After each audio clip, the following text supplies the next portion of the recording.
Good evening বন্ধুরা, তোমরা সবাই কেমন আছো? আশা করছি তোমরা সবাই ভালো আছো, আমিও ভালো আছি। মিতু দীপু ডেলি ব্লগে আপনাদের সবাইকে স্বাগত।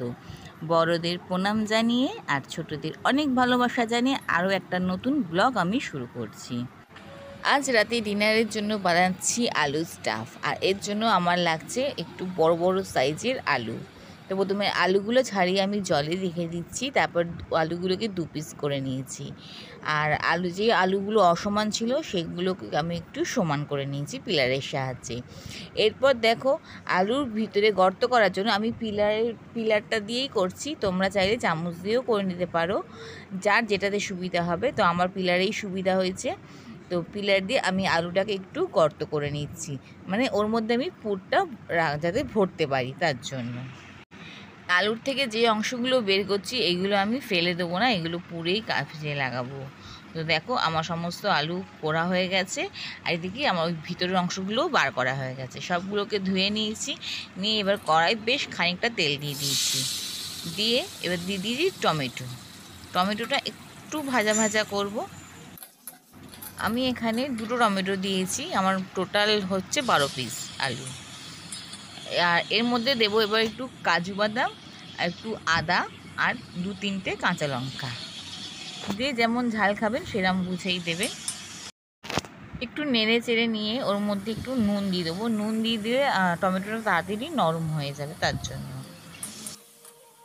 এবার এর মধ্যে একটু জল দেব, দিয়ে আমি থালাটা ঢাকা দিয়ে দেবো কড়াতে। ওটা টমেটোটা কাজু বাদামটা পুরো সিদ্ধ হয়ে যাবে। তো টমেটো নরম হয়ে গেছে, এবার আমি একটা প্লেটে আমি ওটা ঢেলে নিচ্ছি। টমেটোটা ঠান্ডা হোক ততক্ষণে চলো আবার কড়াই তেল দিয়ে দিই, দিয়ে আলুগুলোকে ভেজে নেবো। আলুগুলো একটু লাল লাল করেই ভাজবো, যাতে মোটামুটি 80% সিদ্ধটা ভাজাতেই আমার হয়ে যায়। এই জন্য আঁচটা কম করে ধৈর্য ধরে আলুটা ভালো করে ভাজতে হবে। তো ভাজা হয়ে গেছে, এবার আমি আলুগুলোকে সব তুলে নিচ্ছি।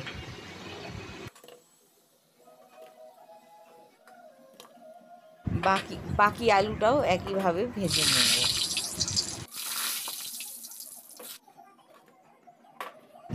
এবার ওই তেলে আলুর থেকে যে বের করেছিলাম না ভিতরের অংশগুলো আলুরই, সেইটা একটু ছাকা তেলে ভেজে নেব। অবশ্যই কিন্তু এটা একটু ছাকা তেলেই ভাজতে হবে।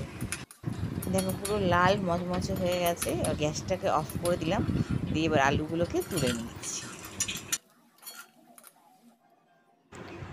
দেখো আলুর ভিতরের অংশটা খুব মচমচে করে ভেজে নিয়েছি, একদম লাল লাল করে।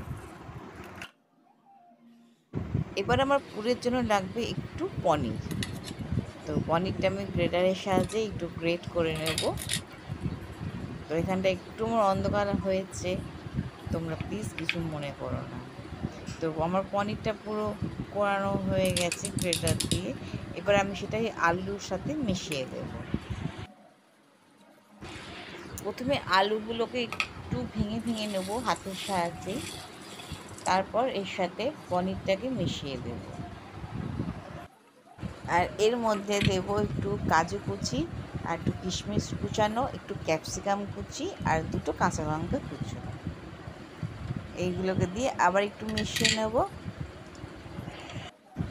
আর দিয়ে দেবো স্বাদ মতো একটু নুন, আর একটু লঙ্কার গুঁড়ো, একটু জিরে গুঁড়ো, একটু হলুদ গুঁড়ো। আবার একটু মিশিয়ে নেব, নিয়ে এর মধ্যে দিয়ে দেবো গরম মশলা গুঁড়ো, অল্পই দেবো। একটু গরম মশলা গুঁড়ো দিচ্ছি, আর দেবো স্বাদ মতো একটু চিনি, আর একটু কাসুরি মেথি গুঁড়ো দেবো।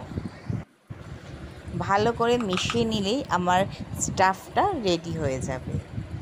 এরপর এক একটা আলু নিয়ে ওর মধ্যে আমি স্টাফগুলোকে খুব ভালো করে হাতে চেপে চেপে পুরো ভর্তি করে দেব। একটু চেপে চেপে দিলে তাহলে কিন্তু আর ফোটার সময় কিন্তু কিছু বেরোতে পারবে না। এই কাজটা একটু সময় ধরে, একটু ধৈর্য ধরেই করতে হবে। পুর ভরাটা কিন্তু খুব সাবধানে করতে হবে, যাতে ঝোলে না বেরিয়ে যায়। তো দেখো আমার সমস্ত পুর ভরা হয়ে গেছে, দেখতে কি সুন্দর হয়েছে না আলুগুলো। চলো এবার গ্রেভিটা রেডি করি। গ্রেভির জন্য কড়াই তেল দিয়ে একটু তেজপাতা আর শুকনো লঙ্কা আর গোটা গরম মশলা ফোড়ন দিয়েছি। গোটা গরম মশলা বলতে আমি এখানে এলাচি ব্যবহার করেছি শুধু। আচ্ছা, সেটা একটু নাড়াচাড়া করে নিয়ে ওর মধ্যে দিয়ে দিলাম একটু জিরে। এবার দিচ্ছি হলুদ গুঁড়ো, একটু লঙ্কা গুঁড়ো, জিরে গুঁড়ো, তারপর দেবো নুন, একটু মিষ্টি, মানে ঝোল করতে যেরকম আলুর দমের মশলা আমরা করি ঠিক সেরকমভাবেই সব মশলাগুলো দিতে হবে। আর একটু নুনও দিলাম স্বাদ মতো, নুনটা বুঝে দিতে হবে, পুরেও দেওয়া আছে নুন। তারপর মশলাটা কষিয়ে নিয়ে দিয়ে দিলাম ওই টমেটো যে বাটা করে পেস্ট করে রেখেছিলাম টমেটোটা, সেটা দিয়ে দিলাম। টমেটো কাজু বাদাম পেস্টটা দিয়ে দিলাম। ওটা দিয়ে কিছুটা কষিয়ে নিলাম, নিয়ে বাটিটা ধুয়ে জলটা দিয়ে দিলাম। এবার একটু 2 চামচ দই নিয়ে দইটা ভালো করে ফেটিয়ে এই টক দইটাও ওর মধ্যে দিয়ে দেবো। অবশ্যই গ্যাসের ফ্লেমটাকে আস্তে করে দিতে হবে, নাহলে টক দইটা কিন্তু কেটে যেতে পারে। তো এবার আবার একটু কষিয়ে নেব। এবারে স্বাদ মতো একটু চিনি দিয়ে দিলাম। আলুরদমটা একটু মিষ্টি ঘেঁষাই হবে, খুব মিষ্টি না, তবে একটু মিষ্টি মিষ্টি আলুরদমটাই হবে। পোলাওয়ের সাথে খেতে ভীষণ ভালো লাগে, তবে আমরা লুচির সাথেই খেয়েছি। আর একটু জল দিলাম, দিয়ে ভালো করে ফুটতে দিলাম। দিয়ে দিলাম গরম মশলা গুঁড়ো, এবার দিচ্ছি একটু কসুরি মেথি গুঁড়ো, আর দিচ্ছি একটু ঘি। নিরামিষ রান্নাতে ঘি দিলে সত্যিই ভালো লাগে খেতে। তা চলো, এবার ঝোলটা ফুটে গেছে, এবার সব দিয়ে আলুগুলোকে এক এক করে দিয়ে দিই। আলুগুলোকে মুখগুলো ওপর দিকে রেখে রেখে জাস্ট বসিয়ে দিতে হবে। আর আলুগুলো সব দিয়ে 5 মিনিট মতো ফুটিয়ে নিলেই আলুটা রেডি হয়ে যাবে। ভিডিওটা ভালো লাগলে অবশ্যই লাইক, শেয়ার, কমেন্ট করো, আর আমার চ্যানেলটা সাবস্ক্রাইব করে আমার পাশে থেকো। আর দেখো, আলুদমটা ভীষণ সুন্দর হয়েছে, স্টাফ আলুটা দেখতে লোভনীয় হয়েছে, কিন্তু খেতেও কিন্তু খুব সুন্দর হয়েছিল।